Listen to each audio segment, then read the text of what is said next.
और जब तक तेजस्वी दिल्ली का चक्कर नहीं छोड़ेंगे, दिल्ली जाते हैं कि कहाँ जाते हैं, गुपचुप तरीके से जाते हैं, पता चलता नहीं है, मुख्यमंत्री बनना इनके लिए बहुत मुश्किल है। देश परेशान है एक आदमी के विदेश जाने से, और बिहार परेशान है यहाँ के युवराज के दिल्ली जाने से। जब उसका रिलीजन चेंज हो गया उसके बाद क्रिसमस मनाने का क्या तात्पर्य है? और पहले तो इनके पास बहाना था जो बिहार को नहीं पता था कि क्यों जाते हैं दिल्ली, भाई क्यों जाते हैं, सवाल उठता था। अब तो पता चल गया हम लोग क्यों जाते थे दिल्ली। इनका प्रेम प्रसंग का मामला था, खुद एडमिट भी किए इस बात को तेजस्वी यादव। ससुराल में रहने वाला व्यवस्था भोजपुर के लोगों का नहीं है। गोपालगंज और बक्सर और मोतिहारी का लोग नहीं रहता है ससुराल में जाकर, जो कल्चर है। तेजस्वी यादव जो है दूसरी दुनिया में है, उनसे अभी कुछ आशा बिहार वासियों को करना बेकार है। अभी वो जाएंगे, अभी क्रिसमस मनाएंगे, उसके बाद गुड फ्राइडे मनाएंगे, ये उनका चलते रहेगा। अभी जिस सबसे नवाजा गया है, ब्राह्मणों को जीतन राम मांझी ने नवाजा है, वो पूरे कौम, पूरे जाति के लिए गाली था, दुर्भाग्यपूर्ण था। और उससे भी बड़ा दुर्भाग्य यह है कि बिहार में नेता प्रतिपक्ष चुप है, बिहार के मुखिया चुप है। सत्ता का ऐसा लोभ किसी भी जाति के नेता को नहीं होना चाहिए। देखिए, जाति जो है ना, उसको इनकार नहीं किया जा सकता है। जाति हमारा डीएनए है। मैं अगर ए जाति का हूं तो उस जाति का जो वंशागत गुण होगा, जो जेनेटिक कैरेक्टर होगा, वो मेरे अंदर होगा। इस सोशल लाइफ में जो हमारा सामाजिक जीवन है, उसमें हम वही चीज प्रदर्शित करते हैं जो हमारे निजी जीवन में घटता है। बिल्कुल। अब समझिए, अगर मैं राम का पूजा करता हूं तो कभी भी सार्वजनिक मंच से मैं राम को गाली नहीं दे सकता। बिना बुद्धि का कोई पार्टी चलता है, और बुद्धि ब्राह्मणों के पास है, इस बात को एक्सेप्ट करना होगा। बिना ब्राह्मण के इस देश की कल्पना मूर्खता है, मेरा मानना है। कि मुस्लिम धर्म में अगर आप उनके धर्म के खिलाफ बोलते हैं तो इस निंदा का कानून है। सिख को बोलिएगा तो बेअदबी है, जिसको लेकर कितने लोगों की भी हत्या हो गई। और हिंदू धर्म में अगर आप किसी के खिलाफ बोलते हैं तो वो चुटकुला हो जाता है, कॉमेडी हो जाता है। नमस्कार, मेरा नाम है विशाल और आप दैनिक टॉप देखना शुरू कर चुके हैं। बिहार में भले ही ठंड और शीतलहर जो है बढ़ती जा रही है और पारा लगातार गिरता जा रहा है। और बिहार की राजनीति की बात करें तो भले ही पारा गिर रहा हो ठंड की, लेकिन बिहार की राजनीति गर्म हो रही है। गर्म इस बात को लेकर के हो रही है कि मांझी जी ने जो बयान दिया था उसके बाद से लगातार बिहार की सियासत और राजनीति गर्मा रही है। इस पे कई जो बीजेपी के नेता हैं बयान दे रहे हैं। लेकिन वहीं हम राजद की बात करें या फिर जदयू की बात करें, दोनों का स्टैंड क्या है, इस पे हम हमारे जो दोनों सहयोगी हैं उनसे हम इस पे बात करेंगे। सबसे पहले हम जान लें जदयू का क्या स्टैंड है। सबसे पहले तो हम बात करते हैं आदेश पुरी से। आदेश जी, ये बताइए कि जदयू का इसको लेकर क्या स्टैंड है। तमाम जो बीजेपी के नेता हैं वो स्टैंड अपना क्लियर कर रहे हैं, लेकिन जदयू का स्टैंड अभी तक क्लियर नहीं हो पाया है। देखिए, ये जो विवाद हुआ है उसमें कोई भी सामने नहीं आया है। अगर हम देखें बीजेपी में भी, तो बीजेपी में जो ब्राह्मण नेता हैं वो मुखर हुए हैं, क्योंकि इसमें ब्राह्मणों को लेकर बहुत ही एक गंदा शब्द गाली का प्रयोग किया गया जीतन राम मांझी के द्वारा। और उसके बाद भी तरह तरह की बातें की गई। ये कहें तो जो एक माफ़ी होना चाहिए वैसा नहीं हो पाया। कहा जाए तो मीडिया के दबाव में भले ही मांझी जो है अपना रुख बदले हो, लेकिन वो अंतरात्मा से नहीं बदले हैं। तो आपको बताएं कि जदयू की तरफ से इस पर कोई रिएक्शन नहीं आया। देखिए, सबको डर है अपना दलित वोट खिसकने का, लेकिन सबको ये ध्यान में रखना चाहिए सभी पार्टी को कि आप ब्राह्मण, देखिए आप सभी कहते हैं कि हम सेकुलर हैं, सभी दलों को हम साथ में लेकर चलते हैं, सभी हमारे लिए बराबर हैं। लेकिन ब्राह्मण जो है वो देखे तो हिंदू जाति में देखे तो सबसे ऊपर का कास्ट है, और हर एक पार्टी में उनका दबदबा ज़्यादा है। इवन की मांझी की पार्टी जो है उसमें भी ब्राह्मणों का दबदबा बहुत ज़्यादा है, बहुत ज़्यादा ब्राह्मण है। तो ये ब्राह्मण के खिलाफ बोला गया जो शब्द है उसको लेकर ये लोग ये सोच रहे हैं कि अगर हम कोई प्रतिक्रिया देंगे तो हमारे दलित वोट खिसक सकते हैं। ये बात मुद्दा जो है कहीं बढ़ते बढ़ते कहीं ज़्यादा बड़ा ना हो जाए। किसका स्टैंड लें हम, ब्राह्मणों का लें या फिर दलितों का लें? दोनों में नुकसान की स्थिति में वो चुप रहना ज़्यादा सही समझ रहे हैं, लेकिन ऐसा नहीं होना चाहिए।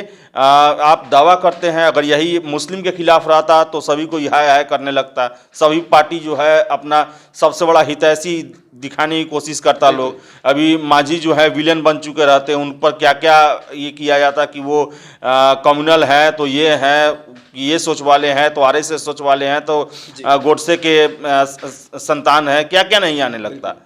लेकिन यही अगर ब्राह्मण पर किया गया तो एक देखिए इससे एक परंपरा बन चुका है कि देखिए कि अभी आप देखे होंगे कि मुस्लिम धर्म में अगर आप उनके धर्म के खिलाफ बोलते हैं तो इस निंदा का कानून है।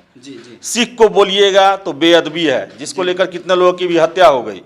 और हिंदू धर्म में अगर आप किसी के खिलाफ बोलते हैं तो वो चुटकुला हो जाता है, कॉमेडी हो जाता है। तो ये एक गलत परंपरा है और यही कारण है कि लगातार मांझी का विरोध हो रहा है। राजनीतिक स्तर पर भी होना चाहिए, लेकिन जब भी हम देखते हैं कि फॉरवर्ड और हिंदू शब्द आता है, बीजेपी को छोड़कर सभी दलों को ऐसा लगता है कि पैरालाइसिस मार दिया हो। लेकिन वही मुस्लिम का बात आ जाएगा, दलित का बात आ जाएगा, दलित महिला का बात आ जाएगा, सभी पार्टी जो है ऐसा दिखाने का शो करेंगे कि लय कि उनके सबसे बड़े पैरोकार वही हैं। तो वही हालात में जदयू भी है, लेकिन इसे बदलना होगा क्योंकि बहुत बड़ा वोटर ग्रुप है और पार्टी में बहुत ही अहम ओहदों पर ब्राह्मण नेता हैं। भले ही ना बोले पार्टी के डर से, लेकिन अंतरात्मा उनका कहता है कि यह गलत हो रहा है। तो साफ तौर पे आपने सुन लिया। आपको बता दें कि बीजेपी के जो नेता थे गजेंद्र चौहान, उन्होंने किस तरह से मांझी का जीभ काटने का, माफ कीजिए गजेंद्र झा, उन्होंने किस तरह से मांझी को लेकर के बयान दिया था, उससे उनको पार्टी से ही बाहर निकाल फेंका गया, निष्कासित कर दिया गया। वहीं हमने कल बात किया था कांग्रेस के प्रदेश अध्यक्ष हैं मदन मोहन झा, उनसे साफ तौर पे उन्होंने मांझी को लताड़ा भी था और साफ तौर पे आपने देखा होगा एक्सक्लूसिव इंटरव्यू में द इंडिया टॉप के साथ उन्होंने क्या कुछ कहा था। लेकिन अब हम बात कर लें, बिहार की सबसे बड़ी पार्टी है, विपक्षी पार्टी की बात करें राजद की, राजद का इसको लेकर के कोई स्टैंड नहीं है। जहाँ तक कि उनके जो लोग हैं, तेजस्वी यादव जो हैं, वो कहते हैं कि हमारी पार्टी A to Z की पार्टी है। लेकिन जब ब्राह्मणों पर इस तरह का बात आता है, इस तरह का गाली गलौजी कहें, इस तरह का होता है एक सत्ता पक्ष के पार्टी की तरफ से, तो राजद का स्टैंड अभी तक क्लियर नहीं है। क्या कुछ है इसमें, हम हमारे सहयोगी आदेश माफ कीजिएगा उदित तारण से पूछेंगे। 22 दिसंबर को 2 ट्वीट किया गया था तेजस्वी के द्वारा जी। इस प्रकरण को उस समय चल रहा था, आज 23 तारीख है, कल उन्होंने 2 ट्वीट किया है जी। देखिए, ट्वीट के माध्यम से नेता प्रतिपक्ष तेजस्वी यादव संवाद हमेशा बिहार की जनता से करते रहे हैं। बिल्कुल, बिहार की जनता नहीं, दरअसल ट्वीट के माध्यम से पूरे देश से इंटरैक्ट करते हैं। जितने भी लोग तेजस्वी को फॉलो करते हैं वो समझते हैं कि तेजस्वी यादव की क्या प्रतिक्रिया है ट्विटर पर। 22 तारीख को उनका 2 ट्वीट आया था। एक था बिहार की बदहाल शिक्षा स्वास्थ्य व्यवस्था जो है, जो उनका पॉलिटिक्स है, जो राजनीति है, समाज सुधार यात्रा जो चल रहा है नीतीश कुमार का, उसके ऊपर। और एक ट्वीट था कि 16 वर्षों के आदरणीय मुख्यमंत्री नीतीश जी, बिहार को समाज सुधार से अधिक व्यवस्था सुधार यात्रा की आवश्यकता है। मतलब दोनों जो इनके ट्वीट्स हैं ये नीतीश कुमार का समाज सुधार यात्रा के ऊपर है जी। मुझे याद है कोविड काल में जब बिहार से वो भाग गए थे, फरार चल रहे थे तेजस्वी यादव, फरार शब्द मैं इस्तेमाल कर रहा हूं, हमेशा भाग जाते हैं, अभी फिर भागे हैं, आज फिर निकल गए हैं बिहार से, रेचल को लेकर, राष्ट्रीय रेचल को लेकर। देखिए, लगातार ये कोई पहली बार नहीं है कि जीतन राम मांझी का बयान इस तरह का आया है। पूर्व में भी उन्होंने राम को काल्पनिक बताया था, कपोल कल्पित कहानी बताया था, वाल्मीकि को वो सही मानते हैं, लेकिन उनके द्वारा जो कैरेक्टर का जीवनी लिखा गया, जिस चरित्र का चित्रण किया गया, राम, उनको काल्पनिक बता देते हैं। हमेशा बोलते हैं कि राम नाम का कोई व्यक्ति नहीं हुआ, राम का पूजा क्यों होता है, मैं हिंदू नहीं हूं। बाबा साहब अम्बेडकर का वो जिक्र करते हैं, ये भूल जाते हैं कि जिस बाबा साहब अम्बेडकर ने संविधान दिया, उस संविधान के सबसे पहले पेज पर, आज भी जो अगर आप मूल प्रति देखिएगा इंडियन कॉन्स्टिट्यूशन का, तो उसके फ्रंट पेज पर राम दरबार का फोटो बना हुआ है। यानी बाबा साहब अम्बेडकर की आस्था भी राम में रही होगी। खैर, ये धर्म का मामला है। अब हम आते हैं ताजा इनका जो नया बयान आया है। देखिए, जीतन राम मांझी का जो वास्तविक रूप है वो इस बार दिखा है बिहार को जी।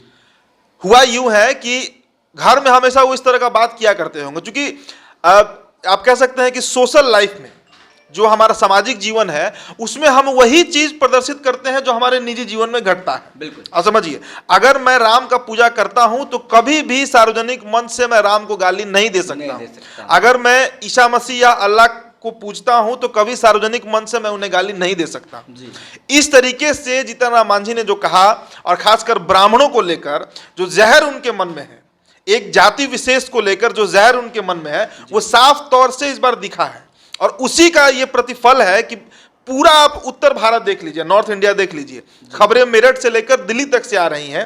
जो ब्राह्मण संगठन है, चाहे परशुराम संगठन है, राम सेना है, राम दल है, कई नाम से चल रहे हैं संगठन, वे सभी इनके विरोध में मुखर रूप से आए हैं और आना चाहिए। मेरा निजी मानना है कि आना चाहिए। कारण यह है कि आप किसी भी जाति पर टिप्पणी नहीं कर सकते हैं, लेकिन सबसे जो बड़ा सवाल है कि A to Z क्लेम करने वाली पार्टी बिहार में, तेजस्वी यादव का यह दावा रहता है कि अपने पिता के पद चिन्हों पर नहीं चलेंगे। यादव और मुसलमान की पार्टी जो कहलाती है राजद, उस छवि से इसको बाहर लाना है। उस इमेज से इसको बाहर लाना है, आउटब्रिंग करना है, और उसके बाद छवि से बाहर लाने के चक्कर में ए के बाद बी आता है, बी फॉर ब्राह्मण होता है, वो ब्राह्मण कहां गायब हो गया? ये बहुत बड़ा सवाल है। हर बात को रखने वाले तेजस्वी, हर चीज पर टिप्पणी करने वाले, चाहे कोई घटना हो। मुझे याद है 2020 में जब दरोगा अभ्यर्थी का आंदोलन चल रहा था, दिलीप, जिनका लगातार इंडिया टॉप पे व्यूअर्स भी दिलीप के हैं, आदेशपुर इंटरव्यू करते रहते, उस दिलीप का शादी का कार्ड तक उन्होंने ट्वीट किया था। वो कार्ड हमारे पास भी आया था, तेजस्वी यादव को देने गए थे। मतलब छोटा से छोटा मामला हो उसको ट्वीट करते हैं। लालू यादव चुप है, राबड़ी देवी चुप है, तेज प्रताप यादव चुप है, तेजस्वी यादव चुप है। तेज प्रताप की प्रतिक्रिया आई है, तेज प्रताप का हमने प्रतिक्रिया चलाया भी था, उन्होंने खंडन किया था, उन्होंने कहा था कि ये गलत बात है, मांझी को नहीं बोलना चाहिए। लेकिन जो मुखिया लोग हैं परिवार के, राजद के जो मुखिया लोग हैं, राजद बिना शिवानंद तिवारी के चल जाता क्या? राजद को आज कौन चला रहा है? आज मनोज झा चला रहे हैं। बिना बुद्धि का कोई पार्टी चलता है, और बुद्धि ब्राह्मणों के पास है, इस बात को एक्सेप्ट करना होगा। आप किसी भी पंथ को ले लीजिए, आप वामपंथ को ले लीजिए, वहां आपको दीपांकर भट्टाचार्य दिखेंगे, सीताराम येचुरी दिखेंगे। आप कांग्रेस देख लीजिए, कांग्रेस में कौन लोग रहे हैं? कांग्रेस मदन मोहन मालवीय रहे हैं, पंडित नेहरू रहे हैं, इंदिरा गांधी रही हैं, सभी ब्राह्मण रहे हैं। भाजपा का आप उठा के देख लीजिए, श्यामा प्रसाद मुखर्जी से लेकर अभी जो इनके आरएसएस के जो हेड हैं, चितपावन ब्राह्मण है मोहन भागवत, दीनदयाल उपाध्याय ले लीजिए, किसी को ले लीजिए, बिना ब्राह्मण के इस देश की कल्पना मूर्खता है, मेरा मानना है। क्योंकि देखिए, कोई भी समाज सिर्फ लेबर क्लास से नहीं चल सकता है, श्रम बल से ही किसी राज्य का विकास नहीं हो सकता है जब तक वहां पर बौद्धिक विकास नहीं हो। आप किसी क्षेत्र का एग्जाम्पल ले लीजिए, अरे जब गरीबी का एग्जाम्पल आता है तो सुदामा आ जाते हैं, बिल्कुल, गणित में आर्यभट्ट आ जाते हैं, अर्थशास्त्र में चाणक्य आ जाते हैं, और सर्जरी में महर्षि सुश्रुत आ जाते हैं, आयुर्वेद में महर्षि पतंजलि आ जाते हैं। कौन थे ये लोग? और क्या उनके द्वारा जो ज्ञान दिया गया वो किसी जाति विशेष पर, मतलब सिर्फ उसका फायदा ब्राह्मण ले रहे हैं आज के समय में? कतई नहीं, ये गलत बात है। हर एक जाति को उसका फायदा मिलता है। आज कोई भी जाति जो अलजेब्रा पढ़ता है, कोई भी जाति जो गणित पढ़ रहा है, जो जीरो का इस्तेमाल तो पूरा दुनिया कर रहा है, तो इस तरह से सीधे किसी जात को, और ब्राह्मणों की बात नहीं है, आप और समाज लीजिए ना, आप विश्वकर्मा समाज के ले लीजिए, भगवान विश्वकर्मा की जो पूजा करते हैं, बढ़ई और लोहार होते हैं, क्या उनका योगदान कम है हमारे समाज में? आज जितना कंस्ट्रक्शन का काम है, जो पुराने पुराने टेम्पल्स और मंदिर दिखते हैं, कौन उसका निर्माण करवाया? वही लोग निर्माण करवाए हैं। तो क्या उनका योगदान इस देश में कम हो गया और कोई खड़ा होकर बढ़ई और लोहार और गाली दे देगा? यही प्रक्रिया चल रहा है भारत में, जातिगत टिप्पणी। और सबसे जो दुर्भाग्य का स्थिति है बिहार में कि पक्ष और विपक्ष दोनों चुप हैं, दोनों की चुप्पी है, सिवाय बीजेपी। और बीजेपी में भी देखिए क्या हरकत किया गया। गजेंद्र झा ने गलत बोला था, मैं भी उस बात को समर्थन नहीं करता हूं, किसी का जुबान काट लाना। ये अब जुबान जो काट के लाएगा भाई, उसको तो जेल हो जाएगा, पहले उसको तो परिवार खत्म हो जाएगा, तो वो चीज गलत था। लेकिन अभी तक शीर्ष नेतृत्व, आप संजय जायसवाल के क्यों चुप हैं भाई? संजय जायसवाल के बारे में भी ये रूमर हो, क्यों चुप है? संजय जायसवाल को नहीं बोलना चाहिए। कई लीडर्स हैं बीजेपी में, बड़े लीडर्स हैं, सुशील कुमार मोदी हर बात पे ट्वीट करते हैं, उनका भी चुप्पी है, कहां कोई बयान आया है उनका अभी तक? बिल्कुल। आप किसी लीडर का ले लीजिए, बड़े से लेकर छोटे लीडर, जो खुद ब्राह्मण के नेता चुप है। तो सत्ता का ऐसा लोभ किसी भी जाति के नेता को नहीं होना चाहिए। देखिए, जाति जो है ना, उसको इनकार नहीं किया जा सकता है, जाति हमारा डीएनए है। मैं अगर ए जाति का हूं तो उस जाति का जो वंशागत गुण होगा, जो जेनेटिक कैरेक्टर होगा, वो मेरे अंदर होगा। और अगर उस शब्द से, जिस शब्द से नवाजा गया है, ब्राह्मणों को जीतन राम मांझी ने नवाजा है, वो पूरे कौम, पूरे जाति के लिए गाली था, दुर्भाग्यपूर्ण था। और उससे भी बड़ा दुर्भाग्य यह है कि बिहार में नेता प्रतिपक्ष चुप है, बिहार के मुखिया चुप है। तो साफ तौर पे हमारे सहयोगी ये बता रहे थे कि एक हाथ अगर आपसे काम करना है तो पांचों उंगली की जरूरत होती है। इसी तरह हर जाति और धर्म के लोग इस देश में जरूरत है। आपको बता दें कि तेजस्वी यादव आज अपनी पत्नी को लेकर के दिल्ली चले गए हैं। क्या कुछ कारण है, उनका निजी मामला, लेकिन हम इस पर राजनीतिक तौर पे अगर हम बात करें तो क्या कुछ है, हम बात करेंगे आदेशपुरी से। आदेश जी, किस तरह देखते हैं तेजस्वी यादव अपनी पत्नी को लेकर के दिल्ली चले गए हैं? देखिए, तेजस्वी का शादी जो हुआ है वो पता नहीं, मुझे ये ऐसा नहीं लग रहा है कि, ऐसा लग रहा है बिहार में कहा जाए जैसे राम जानकी का विवाह हुआ हो और सीता मैया पहुंची हो अयोध्या, वो वाला हिसाब किताब यहाँ पर है। ठीक है भाई, शादी होता है, हो गया, लेकिन अब एक से एक खबर चल रहा है कि उनको पार्टी ऑफिस घुमाया जा रहा है, वो खबर चल रहा है, फिर क्रिसमस मनाने जा रहे हैं। मुझे समझ में ये नहीं आ रहा है कि जब आपने उनको राजश्री यादव बना दिया तो फिर क्रिसमस मनाने दिल्ली जाने की क्या ज़रूरत है? और फिर देखिए कि ये जो जब विधानसभा का ये सत्र जो खत्म हुआ है उसके बाद से तेजस्वी यादव जो है वो एक तरह से कहें तो दूसरी दुनिया में चल रहे हैं। अभी वो अभी बिहार में नहीं है वो। और दूसरा बात एक और बता दें कि ये जो है राजसी पूरा व्यवहार किया जा रहा है, सामंतवादी। एक शादी का जो पूरा रस्म है फिर से एकदम चोरी चुप के शादी किया गया। अभी बिहार में शीतलहर का प्रकोप होने वाला है, ओमिक्रॉन आने वाला है और इस समय वो गायब हो रहे हैं। पूरा सर्टेन डेट भी नहीं बताए हैं, न्यू ईयर भी नहीं बिताने वाले हैं। आप ही सोचिए ना कि नीतीश कुमार जो है इस ठंडा के समय में पूरे जिलों का दौरा कर रहे हैं, समाज सुधार अभियान पर गए हैं। तेजस्वी यादव एक तो बोल दिए कि जनवरी फरवरी में जो है वो बेरोजगार यात्रा निकाला जाएगा, महारैला होगा गांधी मैदान में। अभी तक उसका डेट फिक्स नहीं किया गया है कि कब तक करेंगे। रैली का मुद्दा क्या होगा, कहाँ के छात्रों को आप कैसे जो है समझाएंगे। तो देखें तो ये राजशाही हो गया है, पूरा टाइम पास हो गया है इनका कि हाँ बिजनेस है, अपना एक बिजनेस और क्या कहा जाए जो जॉब है एक पॉलिटिक्स करना, ना कि जनता की सेवा करना। अब देखिए ना तेजस्वी यादव नीतीश कुमार जो हैं कितना बार वो यात्रा निकाल चुके हैं, जनता से कांटेक्ट में रहते हैं। इनके पिताजी भी लालू यादव भी हमेशा लोगों से कांटेक्ट में रहते थे। तेजस्वी यादव कितना बार गए हैं। चुनाव छोड़ दिया जाए तो मुझे नहीं लगता है कभी ये किसी जनता के पास किसी रैली में या कहीं भी कुछ करने जाते हैं। अभी देखिए इलेक्शन के बाद से 2 उपचुनाव छोड़ दिया जाए तो उसके बाद से ये कहीं नहीं निकले हुए हैं। तो जाएं, ये दिल्ली जाएंगे, शादी हुआ है, अभी इनका हनीमून का समय है। अब सुनने में ये भी आ रहा है कि विदेश जाएंगे, लेकिन कुछ कानूनी मुद्दा है जिसके कारण इनका पासपोर्ट नहीं क्लियर हो पा रहा है, इसलिए नहीं जा पाएंगे। तो अब अभी जो है तेजस्वी यादव जो है दूसरी दुनिया में है। उनसे अभी कुछ आशा बिहारवासियों को करना बेकार है। अभी वो जाएंगे, अभी क्रिसमस मनाएंगे, उसके बाद गुड फ्राइडे मनाएंगे, ये उनका चलते रहेगा। अभी उनके देखिए उनके जो व्यवहार से यही लगता है कि उनको बिहार के लोगों से बहुत ज़्यादा मतलब नहीं है। उनका जो पॉलिटिक्स है वो एक बिजनेस है, वो प्रोफेशन है कि हाँ हमको पॉलिटिक्स करना है। पिताजी से मिल गया, राजशाही चल रहा है, पिताजी से उनके हाथों में आ गया और अपना उसी तरह व्यवहार कर रहे हैं।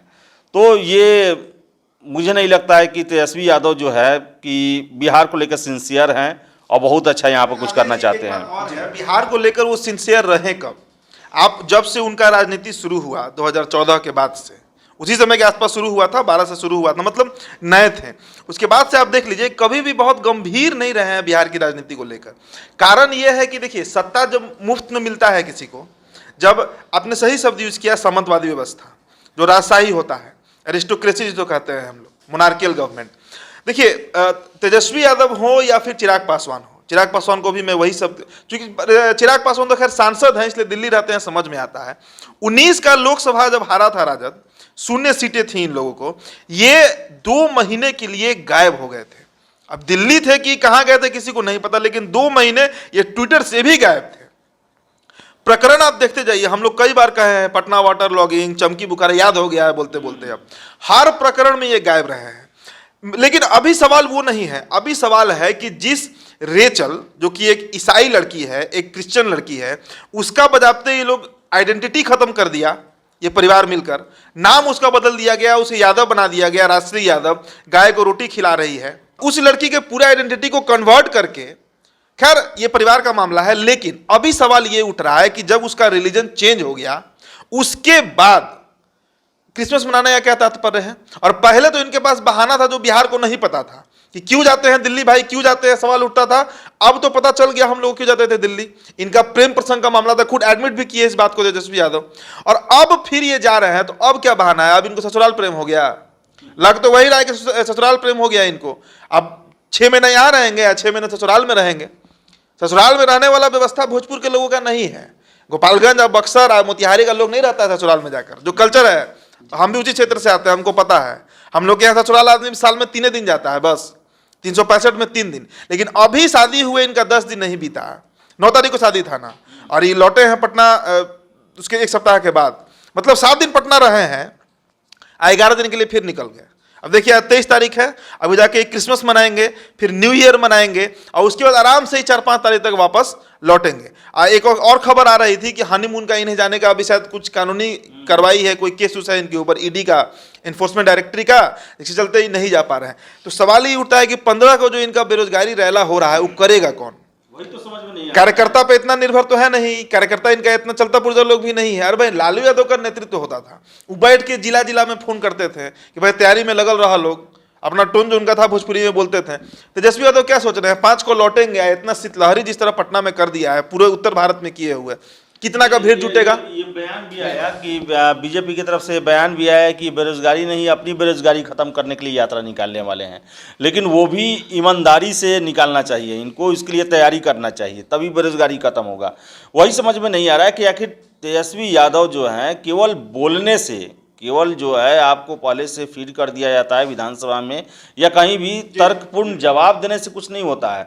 सबसे बड़ा बात, अभी तक ये राघोपुर कितनी बार गए, मैं यही हमेशा जानना चाहता हूं कि ये 2015 में राघोपुर जीते, उसके बाद 5 साल गए नहीं, 2020 में जीते, उसके बाद फिर गए नहीं अभी तक। तो राजनीतिक पार्टी जो है और खासकर जिन पर आशा हो लोगों को, वो ऐसे नहीं होते हैं। एक तो बहुत गुपचुप तरीका, एकदम कांग्रेस वाला हिसाब किताब अपनाए हुए हैं कि कोई भी अपना इंटरनल चीज़ बाहर नहीं पता चलने दो, जब मन किया निकल गए, जिस तरह राहुल गांधी निकल जाते हैं बैंकॉक और कहाँ कहाँ। तो तेजस्वी यादव जो है पूरी तरह से अब राहुल गांधी वाला फार्मूला अपने पर खुद पर आजमा रहे हैं, उसी तरह का ड्रेसअप पहनते हैं, उसी तरह बेचैनी में रहते हैं और एकाएक गायब हो जाते हैं। पहले तो पता नहीं था क्यों गायब होते थे, बाद में पता चला कि प्रेम पर का मामला था, इसके चलते गायब होते थे, अब फिर गायब हो रहे हैं। तो देश परेशान है एक आदमी के विदेश जाने से और बिहार परेशान है यहाँ के युवराज के दिल्ली जाने से। और नीतीश कुमार को लोग कुछ भी कहे, इस बात में तो भाई दम है कि नीतीश कुमार रहते बिहार में हैं, बहुत मजबूरी होता है तो ही दिल्ली जाते हैं। और जब तक तेजस्वी दिल्ली का चक्कर नहीं छोड़ेंगे, अब दिल्ली जाते हैं कि कहाँ जाते हैं, गुपचुप तरीके से जाते हैं, पता चलता नहीं है। मुख्यमंत्री बनना इनके लिए बहुत मुश्किल है जी। तो बहरहाल आपको पता चल गया है कि नेता प्रतिपक्ष तेजस्वी यादव दिल्ली गए हैं। आपको बता दें कि 13 करोड़ जनता बिहार के लोगों ने जो वोट किया है, सत्ता पक्ष में नहीं है, विपक्ष में है, लेकिन आपको बता दें उनकी एक बड़ी अहम जिम्मेदारी है और भागीदारी है कि जनता के लोगों को आवाज़ सदन तक पहुँचाएं। ऐसे में वो दिल्ली में रहेंगे तो कैसे जनता की आवाज़ को सदन तक पहुँचाएंगे, सवाल अहम है। बहरहाल इस खबर में इतना ही, हमें दीजिए इजाज़त, फिर मिलते हैं किसी बड़ी खबर के साथ। तब तक के लिए धन्यवाद।